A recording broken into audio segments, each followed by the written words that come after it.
हम किसी को छेड़ते नहीं और हमें कोई छेड़ेगा तो हम छोड़ते नहीं, अशी गर्जना एकनाथ शिंदे यांनी त्या दिवशी वर्धापन दिनच्या मेळाव्यात केली। त्यानंतर शिंदे सेना चांगलीच कामाला लागलेली आहे। वसई विरार परिसरात येत्या दिवाळीनंतर महानगरपालिकेच्या निवडणुका घोषित होणार आहे। त्या धर्तीवर शिंदे सरकार आता कामाला लागलेलं आहे। येत्या रविवारी शिंदे सरकारचा मोठा मेळावा जो आहे वसई विरार परिसरात होणार आहे। पेल्हारच्या रेड कार्पेट हॉटेलमध्ये हा मेळावा होणार आहे आणि महानगरपालिकेच्या धर्तीवर आमदार प्रताप सरनाईक, आमदार उदय सामंत यांची नियुक्ती जी आहे ती वसई विरारसाठी केलेली आहे। आजपासून ते पुन्हा एकदा नगरसेवक निवडून आणण्यापर्यंत जबाबदारी त्यांच्यावर दिली असणार आहे। त्यामुळे हे दोनही नेते वसई विरारचा किल्ला हा काबीज करण्यासाठी कामाला लागलेले आहेत। वेगवेगळ्या परिसरात जाऊन पूर्ण वॉर्डाची पाहणी करणार आहेत। इच्छुकांची यादी देखील मागवण्यात आलेली आहे आणि त्या धर्तीवर कशा प्रकारे काम करता येईल वॉर्डचा अभ्यास देखील करण्यात येणार आहे आणि पूर्ण वसई विरार शहर कशा प्रकारे काबीज करता येईल आणि महायुतीच्या माध्यमातून वसई विरार महापालिकेवर महापौर कसा बसवता येईल अशी जी तयारी आहे एकनाथ शिंदे गटाने केलेली आहे। वसई विरार शहर महानगरपालिका काबीज करण्यासाठी एकनाथ शिंदे यांनी जे आहे जिल्हा प्रमुख निलेश तेंडुलकर यांना देखील जबाबदारी दिलेली आहे। त्यामुळे निलेश तेंडुलकर देखील कामाला लागले। हा मेळावा यशस्वी करण्यासाठी पक्षाच्या माध्यमातून प्रयत्न सुरू आहेत। निलेश तेंडुलकर यांनी नेमकी काय माहिती दिली आपण ऐकूयात। येणारी महापालिका निवडणूक, जिल्हा परिषद आणि स्थानिक स्वराज्य संस्थेच्या सगळ्या निवडणुका, या लोकसभा विधानसभा ही नेते लोकांची निवडणूक होती। या सगळ्या निवडणुका या स्थानिक कार्यकर्त्यांच्या निवडणुका आहेत आणि याच्यामध्ये मोठ्या प्रमाणात कार्यकर्त्यांना न्याय देऊन त्यांना त्यांचा सन्मान देण्यासाठी शिवसेना मैदानात उतरलेली आहे। कशा प्रकारे तयारी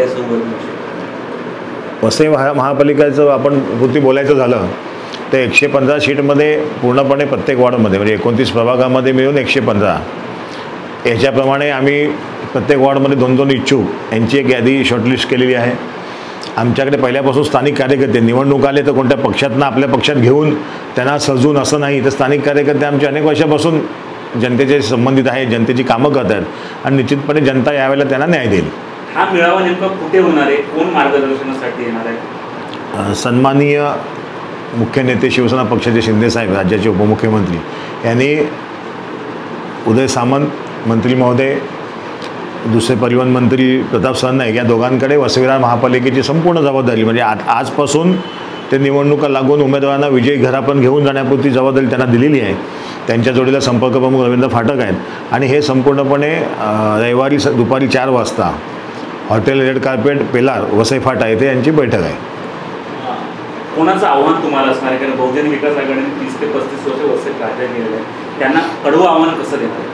नाही, आमच्यासाठी हा आव्हानाचा काय भाग नाही आहे। BJP सेनेने आपण बघाल तर लोकसभा निवडणूक असेल, विधानसभा असेल तर BJP सेनेने महायुतीने मोठ्या प्रमाणात वसईमध्ये यश संपादित केलेल्या लोकांनी साथ दिलेली आहे आणि त्याच्यामुळे आम्हाला असं आव्हान वगैरे नाही आहे। आव्हान म्हणजे भाजप आणि सेनेमध्येच आमची लढाई आहे। काय कुठचे प्रमुख मुद्दे घेऊन जनतेकडे जाणार? जनतेला जे प्रश्न भेडसावणारे आहेत म्हणजे पाण्याचा प्रश्न आहे तो सन्माननीय शिंदे साहेबांनी बऱ्याच प्रमाणात सोडवलेला आहे। तर इन्फ्रास्ट्रक्चर चांगली, आता आपण बघतोय की जून महिना तुम्ही माझे इंटरव्ह्यू घेताय तर मेमध्ये पाऊस सांगता तर जून संपत आला तरी पाऊस नाही आहे।